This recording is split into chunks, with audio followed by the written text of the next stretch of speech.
የድካም አይነቶች፣ ምክንያቶቻቸውና መፍትሄዎቻቸው።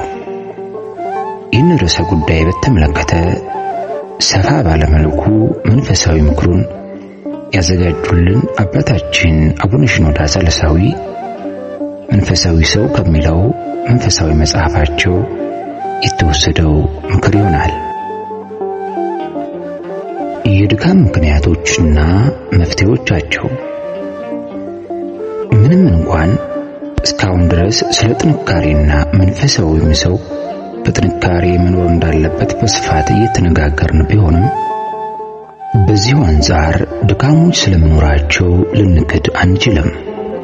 ሌላው ቢቀር መንፈሳዊያን ከነበሩ ሰዎች መካከል ከነበራቸው አጠቃላይ ብርታት ጎን ለጎን በሕይወታቸው ውስጥ የነበሩባቸው ድካሞች በግልጽ ታይተዋል። በዚህ መሰረት ታላቁን ነቢይ የኤልያስ ድካምና ታላቁን ንጉሥና ነቢይ የዳዊትን የድካም ሕይወት ተመልክተናል። ከዚህ በተጨማሪ ብርቱና ኃያል የነበረው የሶምሶን፣ የጠቢቡ ሰለሞንን፣ የሐዋርያው የቅዱስ ጴጥሮስና ሌሎችንም የብዙዎች መንፈሳውያን ሰዎች የድካም ሕይወት ተመልክተናል። እንደነዚህ አይነቶቹ ድካሞች አይነታቸው ስንት ነው? እንዴትስ ልናስወግዳቸው እንችላለን? በድካም ላይ ያለን እይታ ምንድነው? በምንስ አይነት ሁኔታ ልናሸንፈው እንችላለን? የድካም አይነቶች። አንደኛ፣ ሰው በራሱ ስህተት ያልመጣ ድካም ሊኖርበት ይችላል። እንዲህ አይነቱ ድካም በአካላቱ ወይም በህሊናው የተሰወረ ድካም ነው። ይህ ሰው ወይ ከደካማ ጤና ጋር የተወለደ ወይም በዝቅተኛ የህብረተሰብ ደረጃ ላይ ያለ ወይም እግዚአብሔር በዚህ አይነት ሁኔታ እንዲኖር በፈቀደው መንገድ የተወለደ ሰው ሊሆን ይችላል። ወይም ደግሞ መድኃኒታችን ኢየሱስ ክርስቶስ ከልጅነቱ ጀምሮ ዓይን ላልነበረው ሰው ለምን እንደዚያ ሆኖ እንደተፈጠረ በአጠገቡ ያሉት ሰዎች የተለያየ አስተያየቶች ስለሰነዘሩ ለነርሱ በሰጠው መልስ ውስጥ በተናገረው ቃል መሰረት የተፈጠረ ሰው ሊሆንም ይችላል።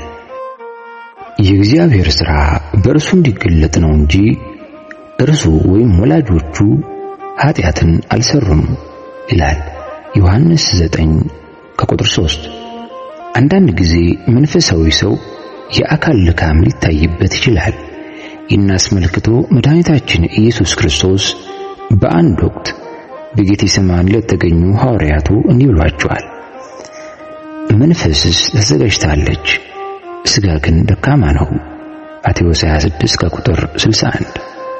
የአካል ድካም ለአንዳንድ መንፈሳዊ ሥራዎች እንቅፋት ሆኖ ሊገኝ ይችላል። ይህ በሚሆንበት ጊዜ መንፈሳዊ ሰው ሊናደድ ወይም ሊበሳጭ አይገባም። ይልቁንም ሰውነቱን ሊሰራ እስከሚችለው ድረስ ተቋቁሞ መታገል አለበት። እዚህ ላይ ዋናው ታላቁ ቁም ነገር ጠንካራና መልካም መንፈስ መያዙ ነው። ሁለተኛ የድካም አይነት፣ ሰው በራሱ ነርቩ ደካማ ሊሆን ይችላል። ነርቩ የደከመ ሰው ጽናቱ ደካማ ነው። ፈጥኖ ይቆጣል፣ ይናደዳል። እንዲህ አይነቱን ሰው ታግሶ ለመቻል ጠንካራ ሰው ያስፈልጋል። ቅዱስ ጳውሎስ እንዲህ ይላል፣ እኛም ኃይለኞች የሆንን የደካሞችን ድካም እንድንሸከም ራሳችንንም ደስ እንድናሰኝ ይገባናል። ሮሜ 15 ከቁጥር 1። በዚህ ቃል መሰረት ጠንካራ የሚባለው ነገሮችን በትዕግስት የሚችለው ሰው ነው። የሚናደድ ሰው በሌሎች ላይ በሚያደርሰው ቁጣ ኃጢአትን ስለሚሰራ እርሱ ደካማ ነው። ስለዚህ ይህ ንዴተኛ ሰው በእርሱ ውስጥ ያለውን ድካም ይኸውም ቁጣውን ማከም አለበት። ይህን ማድረግ የሚችለው ሊያበሳጩት ከሚችሉት ነገሮች በመራቅና ንዴት ውስጥ ከሚከቱት ድርጊቶች በመለየት ነው። ከዚህ በተጨማሪ ወደ ንዴት ከሚያመሩ ነገሮች በመንፈሳዊ ልምምድ ሊርቅ ይገባዋል። ስጋዊ ሰውነቱን በተመለከተም ነርቭን ማበረታታት አለበት። በቁጣ ውስጥ በሚሆንበት ጊዜም ድርጊቶቹን ረጋ ብሎ መፈጸም አለበት። ከሁሉም በላይ ደግሞ ከመናደዱ በፊት የንዴትን መጥፎ ውጤት ማሰብ መቻል አለበት። በዝምታቸውና በእርጋታቸው የታወቁ አባቶችን ታሪክ ስለሚያነብ እጁን ለድካም አይሰጥም። በእርሱ ዘንድ አንዳንዶች እንደሚሉት ይህ እኮ ተፈጥሮዬ ነው ማለት ተቀባይነት የለውም። ምክንያቱም ይህን ተፈጥሮውን ማሸነፍ ይቻላልና። ሶስተኛ የድካም አይነት፣ በፈቃዳቸው የሚደክሙ ሰዎች አሉ። ልክ እንደ ሐዋርያው እንደ ቅዱስ ጳውሎስ የሚወዱትን ለማድረግ በአንደበታቸው የሚናገሩ አሉ። የማልወደውን ክፉን ነገር አድርጋለሁና ዳሩ ግን የምወደውን በጎውን ነገር አላደርገውም። እንግዲያስ መልካሙን አድርግ ዘንድ ስወድ በእኔ ክፉ እንዲያድርብኝ ሕግን አገኛለሁ። ሮሜ 7:19። ምናልባት መጠራጠር የአንድ ሰው ተፈጥሮ ሊሆን ይችላል። በመሆኑም ምን ማድረግ እንዳለበት በመወሰን ላይ ይጠራጠራል። ወይም ደግሞ አንድ ነገር ላይ ከወሰነ በኋላ ሌሎች ነገሮች ስለሚያታልሉት በውሳኔው መጽናት ያቅተዋል። ይሁን እንጂ ፈቃድን ለማጠናከር ብዙ ልምምዶች አሉ። ከነዚህ መካከል አንዱ ለሚታመኑ መንፈሳውያን አባት ጉዳዩን ማማከርና ሳይዘገዩ እርምጃ መውሰድ ነው። ጾም ደግሞ ፈቃድን ለማጠናከር ሌላኛው መንገድ ነው። ይህንንም በመልካም ፈቃድ በትክክለኛ መረዳትና በጠንካራና በጽኑ እምነት መፈጸም ይቻላል። አንድ ሰው በሆነ ሱስ የተጠመደ ቢሆን ለዚህ ሱስ እጁን ሳይሰጥ እስከ መጨረሻው ድረስ ሊቋቋመው ይገባል። ይህ ካልሆነ እንዲህ ያለው እጅ መስጠት በድካም ላይ ሌላ ድካም ይጨምርበታል። አራተኛው የድካም አይነት፣ ሌላው ሰው ደግሞ በደካማ እምነቱ የሚጨነቅ ይሆናል። በደካማ እምነት እንዲህ አይነቱ ሰው እምነቱ የአንደበት ብቻ ስለሚሆን ተግባራዊ ሁኔታ ሲያጋጥመው ይደክማል። አንድ አይነት ችግር ፊት ለፊት ሲመጣበትም ስለሚፈራ ይወድቃል። ፍርሃቱ ጌታ እንደሚንከባከበውና እንደሚጠብቀው የሚያረጋግጥለትን ደካማ እምነቱን ያዳክምበታል። ጠንካራ ወይም ብርቱ ሰው በጭራሽ አይደክምም፣ አይወድቅም፣ ወይም ችግሮች ሲያጋጥሙት አይፈራም።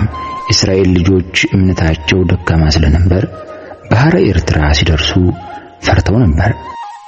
ሙሴ ግን በእምነቱ ጠንካራ ሰው ስለነበር በዚያን ጊዜ ፈርተውና ደክመው በነበሩት ሰዎች ነፍስ ውስጥ ብርታትን ስለጨመረ ወደ ባህሩ ለመግባት ደፍረዋል። በመሆኑም እንዲህ ብሏቸው ነበር፣ አትፍሩ፣ ዛሬ የምታዩአቸው ግብፃውያን ለዘላለም አታያቸውምና ቁሙ። ዛሬ ለእናንተ የሚያደርጋትን የእግዚአብሔርን ማዳን እዩ።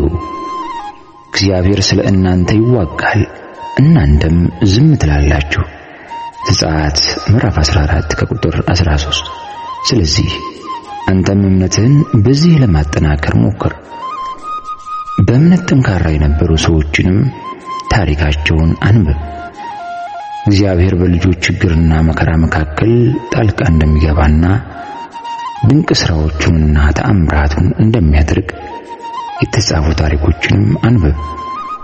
እግዚአብሔርን አንድ ነገር በጸሎት ጠይቀህ እግዚአብሔር መልስ ቢዘገይብህም እንኳ እምነትህ ሊደክም አይገባም።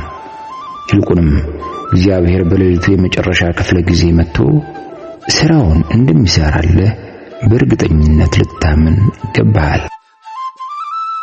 በአንድ ወቅት ሐዋርያው ቅዱስ ጴጥሮስ ከጌታ ጋር በባህር ላይ መራመድ ከጀመረ በኋላ ያንን ከባድ ማዕበል እንጂ ክርስቶስን መመልከት ስላልቻለ በጣም ፈርቶ ወደ እርሱ ጮኻል። ጌታም ከመስጠም ካዳነው በኋላ እንዲህ ብሎ ገሥጾታል። አንተ እምነት የጎደለ ስለምን ተጠራጠርክ? ማቴዎስ 14:31። አንተ ግን እምነትህ ቢደክምብህም እንኳ አምናለሁ፣ አለማመኔን እርዳው ማርቆስ ምዕራፍ 9:24 ብለህ ልክ እንደዚያ በወንጌል ውስጥ ታሪኩ እንደተጻፈለት ሰው ወደ ጌታ ልትጮህ ይገባል። አምስተኛው የድካም ምክንያት። ሌላው ድካም ደግሞ የመንፈስ ድካም ነው። ምናልባት አንድ ሰው መንፈሱ ደካማ ሊሆን ይችላል። እንደነዚህ አይነቶቹን ሰዎች መጽሐፍ ቅዱስ ድፍረት የሌላቸው ይላቸዋል። ከነዚህ መካከል የሆነው አንድ ሰው ፈጥኖ ይጨነቃል፣ ይቸገራል፣ ይጠራጠራል፣ ይወድቃልም። የሚያጋጥመውን ሁሉ መቋቋም ስለማይችል ይህ ሰው ዘወትር የሚደግፈው ሰው ይፈልጋል። ምናልባት በዕድሜው አርጅቶ ሊሆን ይችላል፣ ነገር ግን የወጣቶች ሞራል አለው። ታዲያ እንዲህ ካለው ድካም የምናመልጠው እንዴት ነው? አንተ ግን ደካማ ብትሆን እንኳ ተስፋ አትቁረጥ። ደካማ የሆነ ሰው ብትመለከት ድካሙን አትጥላው፣ ይልቁንም ከአውሬያው ጋር ሆነህ እንዲበል። ድፍረት የሌላቸውን አጽኗቸው፣ ለደካሞች ትጉላቸው፣ ሰውን ሁሉ ታገሱ። አንደኛ ተሰሎንቄ ምዕራፍ 5 ቁጥር 14። ለሚጨነቁትና ለሚፈሩት በጨለማ ውስጥ ለሚሄዱትም የተስፋን ብርሃን አሳዩአቸው። ስለ ተስፋ፣ ስለ መንፈስ ቅዱስ ሥራና እግዚአብሔር በመጨረሻዋ ደቂቃ ላይ እንኳ እንደሚመጣ ነገሯቸው። አስቀድመው ከወደቁ በኋላ ተነስተው ከባለ ዕድለኞቹና ከአሸናፊዎቹ ጋር የተቆጠሩትን ሰዎች አውሯቸው። ጠንካራው መንፈሳዊ ሰው በደካማው ሰው ፊት አይመጻደቅም፣ አያንኳስሰውም፣ አያዋርደውም። ይልቁንም በተቃራኒው እግዚአብሔር ለእርሱ በሰጠው ብርታትና ጥንካሬ እርሱንም ያበረታታዋል፣ ደካሞችንም ይደግፋቸዋል። በንስሐ ውስጥም ተስፋ መኖሩን ይገልጽላቸዋል። ከዚህ በተጨማሪ ጻድቅ 7 ጊዜ ይወድቃልና ይነሳልም፣ ምሳሌ 24 ከቁጥር 16 በሚለው ቃል ያጽናናቸዋል። እግዚአብሔር ራሱ እንደ ሕፃናት የሆኑትን ደካሞች ይደግፋቸዋል። መጽሐፍ ቅዱስ እግዚአብሔር ሕፃናትን ይጠብቃል ይላል። መዝሙር 114 ቁጥር 6። በሌላ መጽሐፍ ውስጥ ተራ ሰዎችን ጠብቃቸው ምንም እንኳ ድፍረት የሌላቸው ቢሆኑም የሚል ሐረግ አለ። መድኃኒታችን ኢየሱስ ክርስቶስ ስለ ዘር አዘራር ባስተማረበት የወንጌል ክፍል ውስጥ አንዳንዱ 100 ሌላው 60 ሌላው 30 እንዳፈራ የመልካም እንደሆነ ተናግሯል። ማቴዎስ 13 ከቁጥር 23። እኛ ግን ጥሩ አድርገን የምንወስደው 100 ፍሬ ያፈራውን እንጂ 60 ፍሬ ያፈራውን አይደለም። እንዲያውም ከነመኖሩ ትዝ አይለንም። እግዚአብሔር ግን ለደካሞች ካለው ቸርነት የተነሳ 30 ፍሬ ያፈራውንም ጥሩ አድርጎ ተቀብሎታል። በእርሱ ዘንድ ዋናውና አስፈላጊው ነገር ፍሬ ማፍራቱ ላይ ብቻ ነው። በእውነትም እግዚአብሔር የድሆችና የደካሞች አምላክ ነው። እርሱ ቀረጥ ሰብሳቢዎችና ኃጢአተኞችን በግብዣዎቻቸው ላይ ከመጎብኘቱም በላይ እንደ ሰዱቃውያንና እንደ ጻፎች ምንም አይነት ጥላቻ ሳያሳያቸው በመካከላቸው ተገኝቶ ነበር። እንዲያውም ከነርሱ መካከል አንዱ የነበረውን ማቴዎስን ነጥሎ በመጥራት ሐዋርያው አድርጎታል። ወደ ዘኬዎስ ገብቶም እርሱ ደግሞ የአብርሃም ልጅ ነውና ዛሬ ለዚህ ቤት መዳን ሆኖለታል ብሎ ተናግሮለታል። ሉቃስ 19 ቁጥር 9። እግዚአብሔር ትዕቢተኞችን እንጂ ደካሞችን በመቃወም የቆመበት ጊዜ የለም። ይህ በመሆኑም መጽሐፍ ቅዱስ እንዲህ ይላል፣ እግዚአብሔር ትዕቢተኞችን ይቃወማል፣ በሰማይና በምድር የተዋረዱትን የሚያይ ከአለቆች ጋር ከሕዝቡም አለቆች ጋር ያኖረው ዘንድ ችግረኛውን ከመሬት የሚያነሳ ምስኪኑንም ከፋንድያ ከፍ ከፍ የሚያደርግ። መዝሙር 112። ከዚህም በላይ ጌታ እንዲህ ብሎም ተናግሯል፣ ነገር ግን ወደዚህ ወደ ትሑት መንፈሱም ወደ ተሰበረ በቃሉም ወደሚንቀጠቀጥ ሰው እመለከታለሁ። ኢሳይያስ 66 ቁጥር 2። በእውነትም ሰው ሁሉ ደካማ ነው። መጽሐፍ ቅዱስ የቅዱሳንን የሐዋርያትንና የነቢያትን ድካምና ውድቀት ይነግረናል። የደካማውን መውደቅ የሚጠላ ሰው ለዲያብሎስ ውጊያዎች ኢላማ ስለሚሆን እርሱም ይወድቃል። ይህን አስመልክቶ ሐዋርያው ቅዱስ ጳውሎስም የሰጠን ምክር ምንኛ ጥልቅ ነው። ከእነርሱ ጋር እንደታሰረ ሆናችሁ እስረኞችን አስቡ፣ የተጨነቁትንም ራሳችሁ ደግሞ በሥጋ እንዳለ ሆናችሁ አስቡ። ዕብራውያን ምዕራፍ 13 ቁጥር 3። መንፈሳዊ ሰው በደካማ ወንድሙ ላይ አይፈርድም፣ ይልቁንም ይጸልይለታል። እርሱ በጣም ስለሚያዝንለት ከእግዚአብሔር ዘንድ እርዳታ ይጠይቅለታል። ከዚህ በተጨማሪ ከፍተኛው የመንፈሳዊነት ደረጃ ላይ መድረስ ለሁሉም ሰው እንዳልተሰጠ ያውቃል። እያንዳንዱም ሰው የተሰጠው ታላቅ ጸጋና ስጦታ ተመሳሳይ ወይም አንድ አይደለም። የከዋክብትም ክብር ሌላ ነው።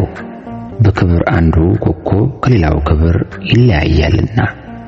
እኛ ቆሮንቶስ ምዕራፍ 15 ቁጥር 41። ውድ ምክረ ቅዱሳን ቤተሰቦች፣ አሁን ደግሞ ወደ መፍትሄው እንገባለን። የድካም መፍትሄዎች።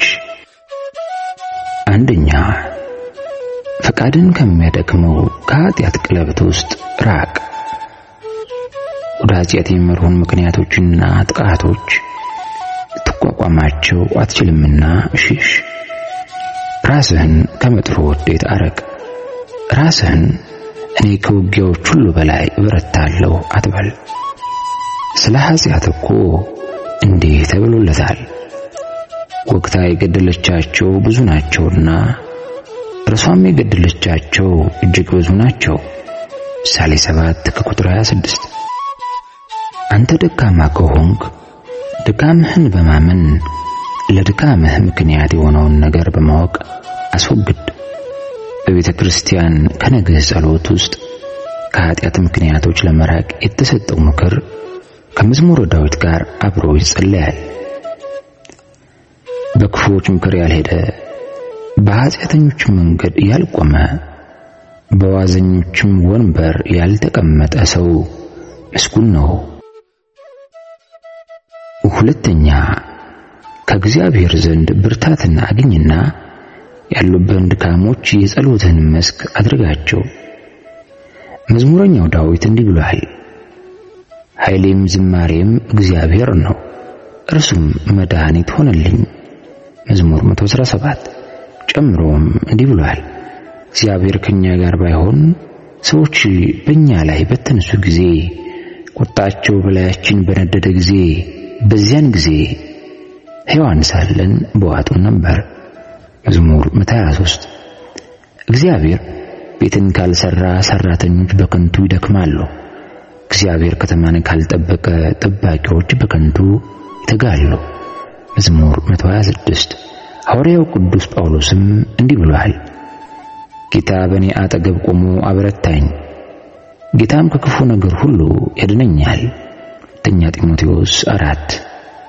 ስለዚህ ብርታትን ከላይ በመሻት እንዲበል፣ ረዳቴ ሰማይንና ምድርን ከሰራ ከእግዚአብሔር ዘንድ ነው። መዝሙር 120 ቁጥር 2። የጸሎትን ጥልቀት አስፋ። በጸሎት ብርታት ያገኙና ድል የነሱ ድካሞች ብዙዎች ናቸው። ከድላቸው በኋላም ሰልፉ ለእግዚአብሔር ነው። በብዙ ወይም በጥቂት ማዳን እግዚአብሔርን አያስቸግረውምና ብለው ዘምረዋል። አንደኛ ሳሙኤል 17። ሶስተኛ መፍትሄ፣ ከመጠን በላይ ደካማ ብትሆንም ተስፋ አትቁረጥ። ውጊያ ወይም ተጋድሎ ምንም ጥቅም የሚያስገኝ እስከማይመስል ድረስ ተስፋ መቁረጥ ነፍስህን በማድከም ለጠላት እጅህን እንድትሰጥና መጥፎ በመስራት እንድትቀጥል ያደርግህ ዘንድ ተስፋ አትቁረጥ። በዓይኖቹ ፊት ለፊት ካንተ የበለጠ ደካሞች የነበሩት ጌታ ከኃጢአቶቻቸው እንዴት እንዳዳናቸው አስብ። ኢየሱስ ክርስቶስ ጥቁሩ ሙሴን፣ ሙሴ ጸሊም፣ ግብፃዊቷ ማርያምን፣ አውግስጢንን እና ማርያም መግደላዊትን ከኃጢአት እንዳዳናቸው ሁሉ እኔንም በርግጥ ያድነኛል በል። ይህ ማለት ግን አንተ በድካሞች ላይ ተደግፈህ የእግዚአብሔር እርዳታ እስኪመጣልህ ድረስ አትጠብቅ። ይልቁንም ከድካምህ ለመውጣት በርትተህ ትጋ። አራተኛው መፍትሄ ጥቂት ብትሆንም እንኳ ባለህ ኃይል ሁሉ ተጣጣር። ሐዋርያው ቅዱስ ጳውሎስ ዕብራውያንን እንዲህ ብሎ እንደገሰጻቸው አድምጥ። ከኃጢአት ጋር እየተጋደላችሁ ገና ደምን እስከ ማፍሰስ ድረስ አልተቃወማችሁም። ዕብራውያን 12 ቁጥር 4። ዳዊት ወደ ጦርነቱ ግንባር ሲቀርብ በወንጭፍ ውስጥ ይዞ የቀረው አነስተኛ ጠጠር ነበር። ይሁን እንጂ እግዚአብሔር ጦረኛውን ጎልያድ በዚህ ጠጠር አሸንፎታል። አብዝተህ ደካማ ብትሆንም እንኳ ጥረትህ ኃጢአትህን ለመሰረዝና ከእርሱ ለመራቅ ምክንያት ይሆንልሃል። አምስተኛ ተመሳሳይ ተደጋጋሚ ኃጢአቶች ላይ አተኩር። ይህን የምታደርገው እነርሱ የድካምህ ምንጮች ስለሆኑ ነው። እነዚህን ድካሞችን በእያንዳንዱ ንስሐ ውስጥ ስለምትደጋግማቸው ያለማቋረጥ እነርሱን ታማርራለህ። ስለዚህ በተለየ በእነርሱ ላይ ትኩረት ሰጥተህ እነርሱን ለመቃወም ተለማመድ። እግዚአብሔርን ለመፈለግ በምታደርገው ጉዞ ውስጥ በሚኖሩት በእያንዳንዱ ውድቀቶች ውስጥ ራስን በመገሰጽና በመቅጣት በአንተ ውስጥ ያለውን ሞራል አነሳሳው። ስድስተኛ መፍትሄ ወደ መልካም መረዳት ለመድረስ የልብ እድሳት ያስፈልጋል። ይህን አስመልክቶ ሐዋርያው ቅዱስ ጳውሎስ በልባችሁ መታደስ ተለወጡ እንጂ ይህን ዓለም አትምሰሉ ብሏል። ሮሜ 12። በልብ መታደስ መለወጥ ማለት የተሳሳቱ ነገሮችን የደረሰባቸውን ሁኔታዎች መለወጥ ማለት ነው። ብዙዎቹ የሚወድቁት የብርታትን ትርጉም ስለማይረዱት ወይም ክብርን ወይም ደግሞ ነፃነትን በትክክለኛው መንገድ ለመረዳት ባለመቻላቸው ነው። ሁሉም ሰው የልብን መታደስ፣ የብርታትን፣ የክብርንና የነፃነትን ትክክለኛ ትርጉም በትክክል መረዳት ይፈልጋል። እንዲህ ያለውን አዲስ መረዳትም ይሻሉ። እንዲህ ያለው አዲስ መረዳትና መቀበል ከመውደቅ ጠብቃቸዋል። ሰባተኛ መፍትሄ የእግዚአብሔር ፍቅር በልብ ውስጥ ጠልቆ ከገባ ድካምህ ይጠፋል። ከእግዚአብሔር ከትእዛዛቱ የበለጠ ኃጢአትን የምትወድ ከሆነ ደካማ ትሆናለህ። ነገር ግን ፍቅሩ ወደ ልብህ ከገባ በውስጥ ያለውን የኃጢአት ፍቅር አውጥቶ ይጥለዋል። ስለሆነም ማንኛውንም አይነት ፈተና ለመቃወም ብርቱ ትሆናለህ። ንስሐ ማለት ፍላጎትን በፍላጎት መቀየር ማለት ነው ብሎ የተናገረው ቅዱስ ሰው ትክክል ነው። ይህ ማለት የእግዚአብሔር ፍቅር የዓለምን ፍቅር ይተካል ማለት ነው። ስለዚህ ወደ እግዚአብሔር ፍቅር ይመሩን ማንኛውንም አይነት መንፈሳዊ መንገዶች ሁሉ ተከተል። ከዚህ በተጨማሪ እግዚአብሔርን ከሚወዱት ጋር ተባበር። እርሱን ስለወደዱት ሰዎች ተጻፈውንም አንብብ። መጨረሻም ምሳሌያቸውን ተከተል። ስምንተኛ መፍትሄ ብዙዎች ሰነፎች የነበሩ ብርቱዎች ስለሆኑ በመጨረሻ ቅዱሳን መሆናቸውን አስታውስ። ቅዱስ ጴጥሮስ ስለፈራና በአንዲት ገረድ ፊት ስለደከመ ጌታን ክዶታል። ማቴዎስ 26። ይሁን እንጂ እርሱ ራሱ በሊቀ ካህናቱ ፊት ቆሞ እንዲህ ብሎታል፣ ከሰው ይልቅ ለእግዚአብሔር ልንታዘዝ ይገባል።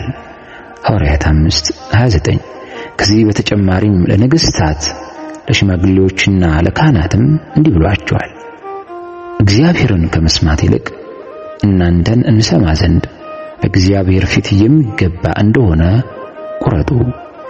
እኛስ ያየነውና የሰማነውን ከመናገር ዝም ማለት አንችልም አላቸው። ሐዋርያት 4:19።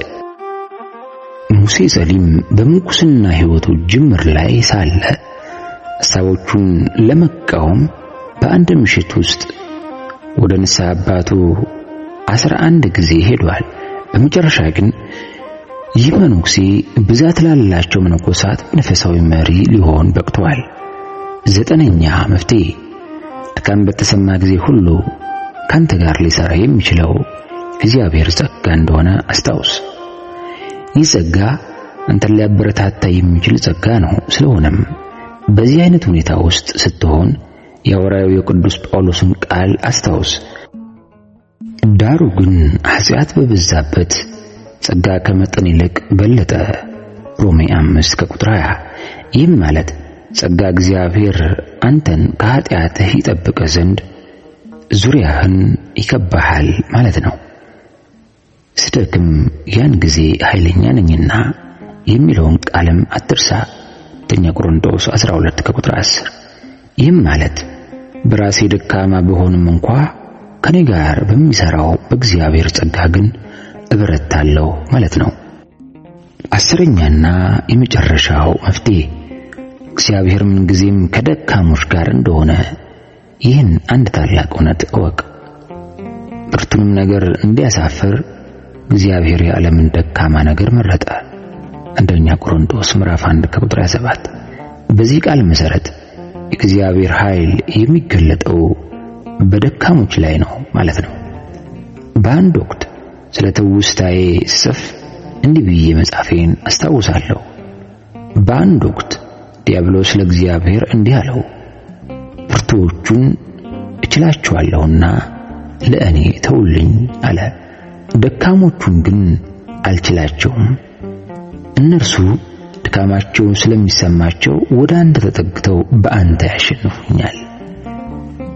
ደካሞቹን ግን አልችላቸውም፣ ምክንያቱም እነርሱ ድካማቸው ስለሚሰማቸው ወደ አንተ ተጠግተው በአንተ ያሸንፉኛል ይላል። ድንክረ ቅዱሳን ቤተሰቦች እንደ እግዚአብሔር ቅዱስ ፈቃድ መንፈሳዊ ደካማነታችንን በእነዚህ በ10 መፍትሄዎች እናክማቸው ዘንድ እግዚአብሔር ይፍቀድልን። የቅዱሳን በረከት ምልጃና ጸሎት አይለየን።